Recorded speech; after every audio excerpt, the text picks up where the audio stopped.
Mart ayının o soğuk sabahıydı. Dedem Kemal Bey'in cenazesinden dönmüştüm.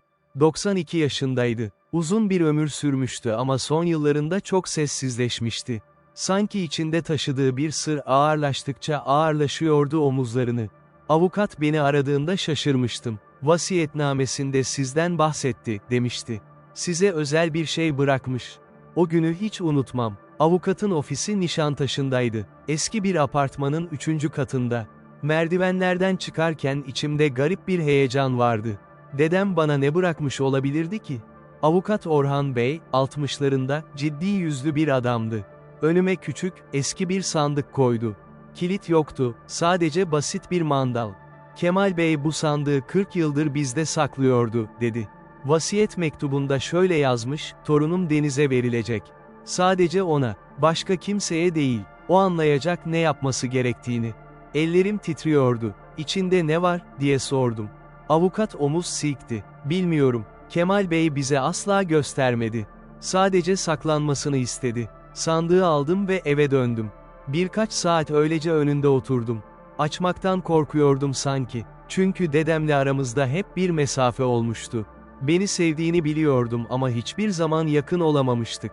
Hiç sırlarını paylaşmamıştı benimle. Sonunda cesaretimi topladım ve açtım. İçinde eski, sararmış bir harita vardı. Altında birkaç fotoğraf, küçük bir defter ve bir mektup. Mektubu ilk okudum. Sevgili Deniz, bunu okuyorsan ben artık yokum demektir. Biliyorum, seninle hayatım boyunca pek konuşmadım. Pek yakın olamadık. Bunun nedeni senin değil, benim. Taşıdığım sır o kadar ağırdı ki, kimseyle paylaşamadım. Hatta seninle bile. Ama artık zamanı geldi. Sen tarih öğretmenisin. Geçmişi anlamayı seversin. Belki de bu yüzden seni seçtim. Bu harita seni bir yolculuğa çıkaracak. Zorlu bir yolculuğa. Ama sonunda anlayacaksın her şeyi. Bizim ailemiz kimmiş? Nereden gelmişiz? Neden hep fakirlik içinde yaşadık? Neden dedenden, onun babasından hiç bahsetmedim sana? Cevaplar bu haritada. Ama dikkatli ol. Bu sırlar bazı insanların işine gelmeyebilir. Sana güveniyorum. Deden, Kemal. Haritayı açtım. Eski, kırılgan bir kağıttı. İstanbul haritasıydı ama bildiğim İstanbul değildi. Osmanlıca yazılar vardı üzerinde. Bazı sokak isimleri tanıdık geliyordu ama çoğu değişmişti. Tarih, 1892. Haritanın tam ortasında, Beyoğlu bölgesinde, kırmızı mürekkeple işaretlenmiş bir X vardı. Yanında ince bir el yazısıyla not, ailemin kaybettiği onur burada yatıyor. Bul ve kurtar bizi. Fotoğraflara baktım. Birinde yaşlı bir adam görünüyordu. Fesli, ciddi yüzlü. Arkasında yazı vardı. Süleyman Efendi, 1890. Diğer fotoğrafta genç bir kadın ve küçük bir çocuk. Fatma Hanım ve oğlu Mehmet, 1895. Defteri açtım. İlk sayfa. Bu defter 1920 yılında babam Mehmet Bey tarafından yazılmaya başlanmıştır. Ben, oğlu Kemal olarak, 1982'de buldum ve devam ettirmeye karar verdim. Belki bir gün birileri gerçeği öğrenmeli. Ertesi gün işe gitmedim. Müdüre hasta olduğumu söyledim. Aslında hasta değildim ama bu sırrı çözme konusunda hasta gibi takıntılıydım. İlk olarak Beyoğlu'ndaki o X işaretinin şu anki karşılığını bulmam gerekiyordu. Eski haritalarla yeni haritaları karşılaştırmaya başladım. Saatler sürdü ama sonunda buldum. X işareti, şu anda Galip Dede Caddesi'nde bir apartmanın olduğu yeri gösteriyordu. Eski bir bina, 1920'lerden kalma olmalıydı. Beyoğlu'na gittim, apartmanı buldum. Dönem binasıydı, bakımsız. Zemin katında bir berber dükkanı vardı. İçeri girdim. Berber yaşlı bir adamdı. "Buyurun evladım," dedi. "Merhaba, ben bu binayla ilgili araştırma yapıyorum. Burada eskiden ne vardı biliyor musunuz?" Adam bıyıklarını sıvazladı. İyi, ben bu binaya 1975'te geldim. O zaman bile eskiydi. Ama duyduğuma göre, Osmanlı zamanında burada kuyumcu dükkanı varmış.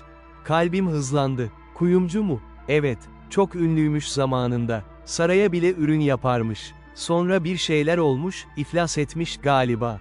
Tam bilmiyorum. Sahibinin adını biliyor musunuz? Yok canım, o kadar eskiye kim bilir? Ama bir dakika. Telefona uzandı. Osman Bey'i arayayım. O bu civarda en yaşlı adam. Belki o bilir. Osman Bey 10 dakika sonra geldi. 85 yaşlarında, bastonlu ama zihni berrak bir dedeydi. Kuyumcu mu dedin, diye sordu. Evet, babam anlatırdı. Süleyman Efendi'nin dükkanıymış burası. Çok zenginmiş. Ama sonra bir gecede her şeyini kaybetmiş. Süleyman Efendi, fotoğraftaki adam, ne olmuş peki, diye sordum, heyecanımı gizlemeye çalışarak. Tam bilmiyoruz. Babam derdi ki, bir gecede kaybolmuş.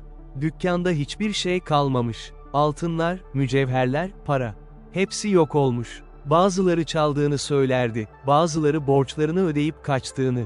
Ama kimse gerçeği bilmiyordu. Ailesine ne oldu? Osman Bey başını salladı. İşte asıl trajedi o, karısı Fatma Hanım utançtan hastalığa yakalanmış, birkaç yıl sonra ölmüş. Oğlu Mehmet, o büyümüş, fakir bir hayat sürmüş. Babası hakkında konuşmayı bile reddedermiş. Mehmet, dedemin babası. Eve döndüğümde defteri tekrar okudum. Bu sefer daha dikkatli. Mehmet Bey 1920'de yazmış. 7 yaşındaydım o gece. Babamı son kez gördüğüm gece. Eve geldi, çok telaşlıydı. Annemle uzun uzun konuştular. Ağlama sesleri duyuyordum. Sonra babam beni kucağına aldı. Mehmetçiğim, dedi, bazen doğru olanı yapmak, her şeyini kaybetmek demektir. Sen büyüdüğünde anlayacaksın. Ertesi sabah gitmişti. Bir daha görmedim onu. Yıllar sonra, 1915'te, annem ölmeden önce bana bir şey söyledi, baban hırsız değildi. O bir kahramandı. Ama kimse bilemez bunu. Asla. Seni ve beni korumak için. Ne demek istediğini anlamadım o zaman. Hala anlamıyorum. Haritaya tekrar baktım. Arkasında bir şeyler vardı. Çevirdim. Osmanlıca rakamlar. Diziler halinde. Yanında küçük çizimler. Bir haç, bir hilal, bir yıldız. Bu bir şifreydi. Tarih öğretmeni olmak işe yaramıştı. Osmanlıca okumayı biliyordum. Ama bu sadece rakamlar değildi. Bir kod sistemi vardı. Günlerimi bu şifreyi çözmeye harcadım. Eski Osmanlı matematik kitaplarına baktım, şifre sistemlerini araştırdım. Bir gece saat 3'te, kahvemi yudumlarken, bir şey dikkatimi çekti. Rakamlar, enlem ve boylam olabilir miydi? Heyecanla haritaları açtım. İstanbul'un eski koordinat sistemini buldum. Rakamları yerleştirdim. Ve buldum. Şifre beni başka bir yere götürüyordu. Kapalı Çarşı. Daha doğrusu, Kapalı Çarşı yakınlarında eski bir han. Büyük Yeni Han. Haritada işaretli olan yer hanın bodrum katıydı. Ertesi gün Kapalı Çarşı'ya gittim. Büyük Yeni Han'ı bulmak zor olmadı. Hala ayaktaydı ama terk edilmiş kısımları vardı. Esnaflarla konuştum. Bodrum kat mı? Orası yıllardır kullanılmıyor, dediler. Tehlikeli, çökmüş yerler var. Ama ben gitmeliydim. Bir gece, çarşı kapandıktan sonra geri döndüm. Çantamda güçlü bir fener, harita, kazma ve ip vardı. Belki de delilikti ama artık geri dönemezdim. Hanın arka tarafında küçük bir kapı buldum. Kilitliydi ama eski ve paslanmıştı. Biraz zorlayınca açıldı. İçerisi karanlıktı. Rutubetli bir koku vardı. Feneri yaktım. Dar bir koridor. Duvarlar nemli. Tavandan damla damla su sızıyordu. Haritaya göre koridorun sonuna kadar gitmem, sonra sola dönmem gerekiyordu. Oradan bir merdiven olmalıydı. Yürümeye başladım. Her adımda eski tahtalar gıcırdıyordu. Koridorun sonunda sol tarafa döndüm. Ve gördüm. Taş bir merdiven. Aşağıya, karanlığa iniyordu. Merdivenden indim. Dikkatli, yavaş. Bazı basamaklar çürümüştü. Bodrum katına ulaştığımda geniş bir alan gördüm. Eski depo olmalıydı. Etrafta kırık fıçılar, çürümüş tahtalar vardı. Haritaya baktım. 3. oda, diyordu. Odaları saymaya başladım. 1. 2. 3. 3. odanın kapısı tahta ve çürümüştü. Hafifçe ittim ve açıldı. Oda küçüktü. Nemli duvarlar, eski raflar. Ama bir şey dikkatimi çekti. Arka duvarda, diğerlerinden farklı taşlar vardı. Daha yeni görünüyorlardı. Sanki sonradan örülmüşlerdi. Haritadaki X işareti tam bu duvarı gösteriyordu. Kazma çıkardım. Ellerim titriyordu. İlk vuruşta taş çatladı. İkincide bir parça düştü. Üçüncüde. Duvarda bir boşluk oluştu. Feneri yaklaştırdım. İçeride küçük bir niş vardı. Ve nişte, demir bir kutu. Kalbim göğsümde çılgınca çarpıyordu. Kutuyu dışarı çıkardım. Ağırdı. Pas basmıştı ama sağlamdı. Üzerinde bir kilit vardı. Eski tip, anahtar gerektiren. Çantamı karıştırdım. Dedemin sandığından çıkan küçük şeyleri getirmiştim yanımda. Aralarında eski bir anahtar vardı. Denedim. Açıldı. Kutuyu yavaşça açtım. İçinde altın yoktu. Mücevher de yoktu. Sadece mektuplar. Yüzlerce mektup. Bazıları Osmanlıca, bazıları Fransızca, bazıları Ermenice. İlk mektubu aldım. Osmanlıca yazılmıştı. Değerli Süleyman Efendi, canımızı kurtardığınız için size nasıl teşekkür edeceğimizi bilemiyoruz. Eşim, çocuklarım ve ben, sizin yardımınız olmasaydı o korkunç gecede öldürülecektik. Tüm varlığınızı harcadığınızı biliyorum. Dükkanınızı, altınlarınızı, her şeyinizi. Bizi şehir dışına çıkarmak, güvenli bir yere ulaştırmak için. Bir gün bunu size geri ödeyeceğimize söz veriyorum. Minnettar kulunuz. Hagop Balyan, 15 Eylül 1895. Ellerim titriyordu. Diğer mektupları okumaya başladım. Her biri başka bir ailedendir. Ermeni aileler, Rum aileler, Yahudi aileler. Hepsi aynı şeyi anlatıyordu. 1890'ların sonları. Pogromlar, şiddet ve Süleyman Efendi, onların hepsini kurtaran adam. Bir mektup özellikle dikkatimi çekti. Fransızca yazılmıştı. Monsieur Süleyman, Paris'e güvenle ulaştık. Çocuklarım artık güvende. Eşim artık korkmadan uyuyabiliyor. Sizin bize verdiğiniz o altınlarla burada yeni bir hayat kurduk. Küçük bir atölye açtık. Kuyumculuk yapıyoruz. Tıpkı İstanbul'da yaptığımız gibi. Ama her gün sizi düşünüyoruz. Sizin uğrunuza her şeyinizi kaybettiğinizi biliyoruz. Ailenizin ne durumda olduğunu merak ediyoruz. Lütfen bize yazın. Size yardım etmek istiyoruz. Aramızın bozuk olmamasını diliyorum efendim. Biz sadece sizin iyiliğinizi istiyoruz. Saygılarımla. Hagop Balyan, Paris, 1896. Gözlerim doldu. Anladım. Her şeyi anladım. Süleyman Efendi hırsız değildi. İflas etmemişti. Tüm servetini, tüm altınlarını insanları kurtarmak için kullanmıştı. 1895'lerde İstanbul'da başlayan şiddet olayları, Ermeni ve diğer azınlıklara yönelik saldırılar. Süleyman Efendi onları korumaya çalışmıştı. Ve bunun bedeli ailesinin mahvı olmuştu. O gece eve döndüğümde Mehmet Bey'in defterini tekrar okudum. Bu sefer başka bir gözle.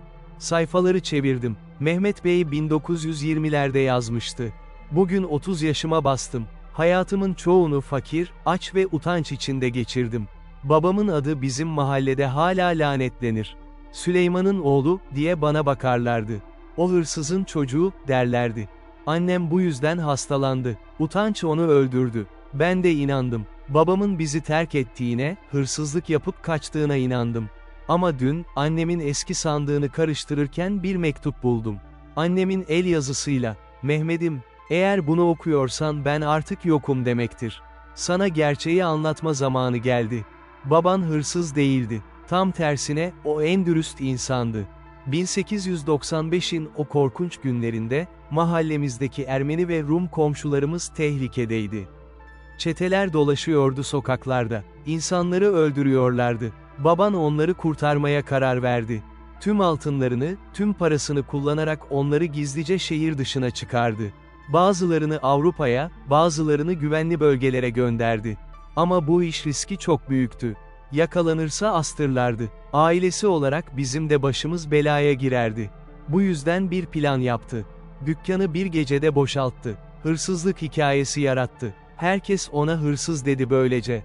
Ama bu sayede kimse gerçek nedeni bilmedi. Bizi korudu böyle. Ama kendini feda etti. Kaçmak zorunda kaldı. Ailesinden, senden, benden. Eğer kalırsa sorular sorulacaktı. Gerçek ortaya çıkabilirdi. Son gece geldiğinde bana dedi ki, Mehmet ve sen güvende olmalısınız. Bu yüzden gidiyorum. Ama bil ki seni hep seviyorum. Ve bir gün, belki çok uzun zaman sonra, gerçek ortaya çıkacak. Ona ağladım. Gitmemesini istedim. Ama gitti. Ve bir daha haber alamadım. Mehmet'im, bilmeni istedim. Baban kahraman bir adamdı. Utanılacak değil, gurur duyulacak bir insandı. Mehmet Bey devam etmişti. Bu mektubu okuduktan sonra günlerce ağladım. Babama hep kötü düşündüm. Halbuki o. Ama artık çok geç. Babam nerede bilmiyorum. Yaşıyor mu, öldü mü bilmiyorum. Sadece bu gerçeği bir yere yazmak istedim. Belki bir gün birileri okur. Belki bir gün ailemizin adı temizlenir. Sonraki sayfalar dedem Kemal'in el yazısıyla. 1982. Babamın defterini bugün buldum. Evdeki eski sandıkta. Okudum ve şok oldum. Demek dedem. Şimdi anlıyorum neden babam hep sessiz ve hüzünlüydü.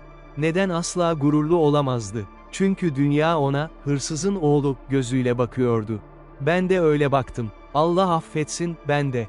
Ama gerçek çok farklıymış. Dedem Süleyman Efendi'yi araştırmaya başladım. Eski kayıtları karıştırdım. 1895 olaylarını okudum. Ve bir şey keşfettim. Dedem sadece birkaç aileyi değil, yüzlerce insanı kurtarmış olmalı. Çünkü o dönem kaydedilen rakamlar bölgemizde çok düşük. Başka yerlerde yüzlerce insan ölürken bizim mahallede çok az kayıp olmuş. Biri onları kurtarmış olmalıydı. Ve o kişi dedemdi. Ama kanıtım yok. Sadece anneannemi. Ne mektubu var, bu yeterli mi? Kimseye anlatamam. İnsan benimle dalga geçer. Hırsız dedesini temize çıkarmaya çalışıyor, derler. Bu yüzden susmaya karar verdim. Ama gerçeği yazmaya da. Belki bir gün. Bodrum'dan çıkardığım mektuplar arasında bir adres vardı. Paris'te bir hukuk bürosu. Maître Bernard ve Fils, Rue de Rivoli, Paris. Tarih, 1923.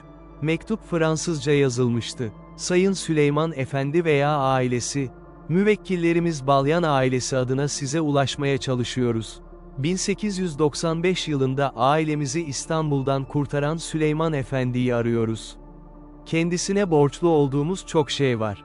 Balyan ailesi Paris'te başarılı bir kuyumculuk işi kurdu ve Süleyman Efendi adına bir fon oluşturdu. Bu fon, kendisine veya ailesine ulaşıldığında teslim edilecektir. Lütfen bu büroyla iletişime geçin. Saygılarımızla, Maître Bernard. İnternetten araştırdım. Maître Bernard ve Fils, hala var oluyordu. 150 yıllık bir hukuk bürosu. Ellerim titreyerek e-posta yazdım. İngilizce. Sayın yetkililer, adım Deniz. Süleyman Efendi'nin torununun oğluyum. 1923'te büronuzdan gönderilen bir mektup buldum. Size ulaşmam gerekiyor. Lütfen benimle iletişime geçin. Gönder tuşuna bastım. 2 gün boyunca sürekli e-postalarımı kontrol ettim. Cevap gelmedi. Sonra 3. gün, sabah saat 9'da, telefonum çaldı. Yabancı bir numara. Fransız kodu. Alo, bonjour, Monsieur Deniz, je m'appelle Claire Bernard. Je suis avocat à Paris. İngilizce geçti, ben Bernard bürosundan arıyorum. E-postanızı aldık. Kalbim yerinden fırlayacaktı. Gerçekten mi? Yani, o fon. Hala var mı? Kadının sesi ciddi ama sıcaktı, evet, Monsieur. Balyan ailesi tarafından oluşturulan fon hala mevcut. 100 yıldır bekliyor. Size detaylı bilgi göndereceğim. Ama önce kimliğinizi doğrulamamız gerekiyor. Haftalar süren bir süreç başladı. Kimlik belgeleri, aile ağacı, DNA testleri. Her şeyi gönderdim. Gerçekten Süleyman Efendi'nin torunuyum. Babam Mehmet'in oğlu Kemal'in torunu. Ve sonunda onaylandı. Maître Claire Bernard beni Paris'e davet etti. Paris'e gittiğimde Mayıs ayıydı. İlkbahar. Hukuk bürosu Rivoli Caddesi'nde, görkemli bir binadaydı. Maître Claire beni karşıladı. 50'li yaşlarda zarif bir kadındı. Hoş geldiniz Monsieur Deniz. Size göstermek istediğim çok şey var. Büyük bir toplantı odasına geçtik. Masada klasörler, eski belgeler, fotoğraflar vardı. Balyan ailesi 1895'te Süleyman Efendi'nin yardımıyla Paris'e geldi, diye başladı Claire. Burada küçük bir atölye açtılar. Çok çalıştılar. 1920'lerde Fransa'nın en tanınmış kuyumcularından biri oldular. Bir fotoğraf gösterdi. Büyük bir dükkan. Vitrininde mücevherler. Tabela, Balyan ve Fils, Joailliers. Ama Hagop Bey hiçbir zaman Süleyman Efendi'yi unutmadı. Her yıl onun için dua ederdi. Ve 1920'de bir karar aldı. Süleyman Efendi veya ailesi için bir fon oluşturulacaktı. Başka belgeler gösterdi. Banka raporları, yatırım kayıtları. Başlangıçta 50,000 franktı. Ama yıllar içinde büyüdü. Balyan ailesi her yıl katkıda bulunmaya devam etti. Torunları, onların torunları. Şu an değeri nedir, diye sordum. Yaklaşık 2 milyon euro. Şok oldum. Ne? Evet, 100 yıl boyunca büyüdü. Ve hepsi sizin. Süleyman Efendi'nin mirasçısısınız. Ağlamaya başladım. Kendimi tutamadım. Ama, dedem, babası, hepsi fakirlik içinde öldüler. Utanç içinde. Claire elini omzuma koydu. Biliyorum, tragik. Ama artık gerçek ortaya çıktı. Ve sadece para değil bu. Başka bir dosya açtı. Balyan ailesi sadece para bırakmadı. Süleyman Efendi'nin hikayesini de belgelediler. Onun yaptıklarını, kurtardığı insanları, içinde yüzlerce sayfa vardı. İsimler, aileler, fotoğraflar. Süleyman Efendi sadece Balyan ailesini değil, tam 47 aileyi kurtarmış. Toplam 200'den fazla insan. Hepsinin listesi burada. Sayfaları karıştırdım. Her bir sayfada bir aile. Onların hikayesi, nasıl kurtulduları, Süleyman Efendi'ye duydukları minnet. Ve şunu da bilmenizi isterim, dedi Claire. Bu aileler sadece para bırakmadılar. Süleyman Efendi adına bir vakıf kurmuşlar. Süleyman Efendi Hoşgörü ve Barış Vakfı. Amacı, farklı dinlerden, ırklardan insanlar arasında köprü kurmak. Bana bir broşür gösterdi. Vakfın logosu vardı. Altında yazı, bir insanı kurtaran, tüm insanlığı kurtarmıştır. Vakıf 80 yıldır aktif. İstanbul'da, Paris'te, New York'ta ofisleri var, binlerce insana yardım etti. Öğrencilere burs verdi. Mültecilere destek oldu. Hep Süleyman Efendi'nin adıyla. Neden? Neden bunu ailem hiç duymadı? Çünkü sizi bulamadılar. 100 yıl boyunca aradılar ama. İstanbul'da kayıtlar karışıktı. İsim değişiklikleri olmuştu. Süleyman Efendi'nin ailesi kaybolmuştu. Başını salladı. Ama şimdi bulduk sizi. Ve artık gerçek ortaya çıkabilir. Paris'ten İstanbul'a döndüğümde her şey değişmişti. Elimde belgeler vardı. Kanıtlar. Süleyman Efendi'nin gerçek hikayesi. İlk olarak dedemin mezarına gittim. Feriköy Mezarlığı. Sessiz, sakin. Mezar taşı basitti. Kemal Özdemir, 1932 ila 2024. Önünde diz çöktüm. Dede, dedim. Buldum. Her şeyi buldum. Senin deden, bizim ailemiz. Hırsız değilmiş. Kahramanıymış. Ağladım. Uzun uzun ağladım. Artık herkes bilecek. Söz veriyorum sana. Ertesi hafta bir basın toplantısı düzenledim. Gazetecileri çağırdım. Belgeleri gösterdim. Hikaye tüm ulusal gazetelerde çıktı. 100 yıllık sır ortaya çıktı. Hırsız diye bilinen kuyumcu aslında 200 can kurtarmış. Televizyonlarda konuşuldu. Belgeseller yapıldı. Balyan ailesinin torunları İstanbul'a geldi. Onlarla tanıştım. Yaşlı bir kadın, 80'li yaşlarında, elimi tuttu. Ben Hagop Bey'in torununun torunu. Süleyman Efendi olmasaydı ben doğmazdım. Ailem ölmüştü o gece. Teşekkür ederim. Ailenize teşekkür ederim. Vakıf İstanbul'da bir anma töreni düzenledi. Beyoğlu'nda, eski dükkanın olduğu yerde. Şimdi orada bir anıt var. Süleyman Efendi Hoşgörü Anıtı. Üzerinde yazı, insanlığın onuru, zor zamanlarda gösterilir. Süleyman Efendi, her şeyini kaybetti ama onurunu hiç kaybetmedi. Parayı ailemle paylaştım, akrabalarımla, ama çoğunu vakfa bağışladım. Süleyman Efendi'nin ruhu bu parada, dedim. O insanları kurtarmak için kullanmıştı. Biz de öyle kullanmalıyız. Vakıf genişledi. İstanbul'da bir okul açtı. Süleyman Efendi Dostluk Okulu. Farklı dinlerden, farklı ırklardan çocuklar bir arada okuyor. Birbirlerini tanıyorlar, anlıyorlar. Dedemin defterini yayınladım. Kitap oldu. Kayıp Harita, bir ailenin sırrı, bir insanın onuru. Bestseller oldu. Çeviriler yapıldı. İnsanlar bana mektuplar yazdı. Bir tanesi özellikle etkiledi. Sayın Deniz Bey, adım Ahmet, 65 yaşındayım. Hayatım boyunca Ermenilere, Rumlara ön yargıyla baktım. Hainler, diye düşündüm. Ama Süleyman Efendi'nin hikayesini okuyunca utandım. Bir Müslüman, Türk, kendi canını, ailesini riske atmış, onları kurtarmak için. Bu bana bir şey öğretti, insanlık hepsinden önemli. Teşekkür ederim, bana gözlerimi açtığınız için. Bir gün, okulun açılış töreninde konuşma yaptım. Çocuklara dedim ki, 100 yıl önce bir adam, Süleyman Efendi, bir karar verdi. Kolay bir karar değildi. Her şeyini kaybedecekti. Ailesi mahvolacaktı. Adı kirlenecekti. Ama o yine de yaptı. Çünkü biliyordu ki, insan hayatı her şeyden değerli. O 200 insanı kurtardı. Ama aslında daha fazlasını kurtardı. Çünkü o insanların çocukları oldu. Torunları oldu. Şimdi binlerce insan var dünyada, Süleyman Efendi olmasaydı var olmayacak insanlar. Ve bugün sizlere diyorum ki, siz de bir Süleyman Efendi olabilirsiniz. Büyük şeyler yapmanız gerekmiyor. Sadece doğru olanı yapın, zor bile olsa. Şimdi o harita benim ofisimde duvarda asılı. Her sabah ona bakıyorum. Ve düşünüyorum, bazen kaybolan şeyler sadece unutulmuştur. Ama doğru harita elinizde olduğunda, her kayıp bulunabilir. Dedem 40 yıl o haritayı saklamış. Açmaya cesaret edememiş. Korkmuş. Belki acı verir diye. Ama sonunda bana emanet etmiş. Sen anlayacaksın ne yapman gerektiğini, demişti.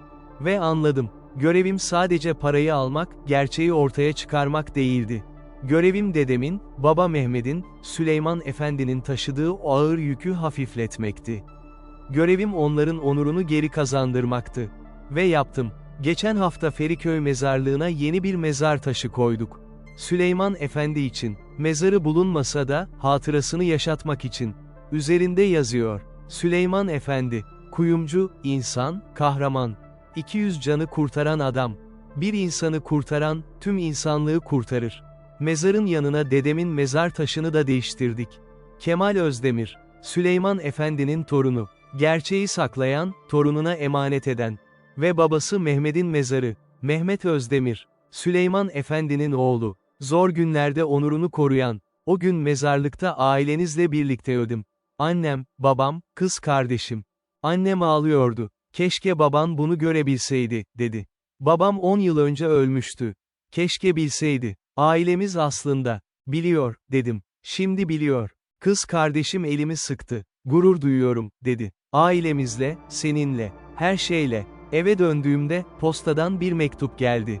Paris'ten, Balyan ailesinden. İçinde eski bir fotoğraf vardı. Fotoğrafta iki adam. Biri Süleyman Efendi, diğeri Hagop Bey. İkisi de gülümsüyordu. Süleyman Efendi'nin dükkanının önündeydiler. Arkada yazı vardı. İstanbul, 1894. Süleyman Efendi ve ben. Son mutlu günlerimiz. Dostluk bu fotoğrafta. Ve bir not. Sevgili Deniz, bu fotoğrafı ailenizde saklayın. İki insanın dostluğunun kanıtı, din, ırk, hiçbiri önemli değildi. Sadece insanlık vardı. Büyük dedeniz bir kahramandı. Ama daha önemlisi, iyi bir insandı. Biz Balyan ailesi olarak her zaman minnettarız. Saygılarımızla, Balyan ailesi, o fotoğrafı çerçevelettim. Şimdi evin en güzel yerinde asılı. Her sabah ona bakıyorum ve gülümsüyorum. Çünkü artık biliyorum. Ailem kim, nereden geldiğim ve taşıdığım soyadının anlamı. 100 yıl önce kaybolan onur, bulundu. Kayıp harita, beni eve getirdi. İnsanlar toplanıyor, hikayeyi dinliyor ve hatırlıyor. Bir insan, doğru olanı yapmaya karar verdiğinde, yüzyıllar sonra bile etkisi sürüyor. Ben, Deniz Özdemir, Süleyman Efendi'nin torununun torunuyum. Ve her gün dua ediyorum. Onun gibi cesur olabilmek için. Onun gibi iyi olabilmek için. Çünkü asıl hazine altın değildi. Asıl hazine, insanlıktı. Son.